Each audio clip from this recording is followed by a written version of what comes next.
నమస్కారం. ఏపీ ముఖ్యమంత్రికి deputy CM Pawan Kalyan గారికి నమస్కారం.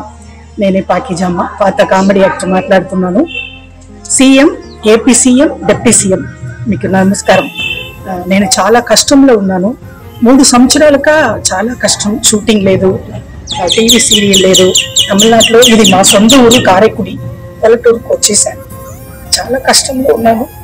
నేను 2 సార్లు విజయవాడ వచ్చాను. ముఖ్యమంత్రి కలవడం చాలా కష్టమైపోయింది. డిప్యూటీ సీఎం కూడా నేను కలవలేదు. దయచేసి నాకు నెలకి నెల పెన్షన్ వచ్చినట్టు నాకు ఆధార్ ఉంది, తమిళనాడు ఆధార్ ఉంది, అది పెట్టి నాకు ఏదైనా సహాయం చేయాలి. మీ ఇద్దరు సీఎం, డిప్యూటీ సీఎం ఇద్దరు కాలు పట్టుకుంటున్నాను. చాలా కష్టంలో ఉన్నాను. పిల్లలు లేదు, మొగుడు లేదు, ఎవరు లేరు, అనాథగా ఉంటున్నాను. సీఎం గారు, డిప్యూటీ సీఎం గారు, నాకు సహాయం అంటే డబ్బులు అట్లా కాదండి. నా తమిళనాడు ఆంధ్ర ఆధార్ కార్డు ఉంది కదా, తమిళనాడు ఆధార్ పెట్టి నాకు ఏపీలో నుంచి ముఖ్యమంత్రి గారు నాకు ఏదైనా సహాయం చేయాలి. చాలా మీరు కాలు పెట్టుకుంటాను. నమస్కారం సార్, థ్యాంక్ యూ.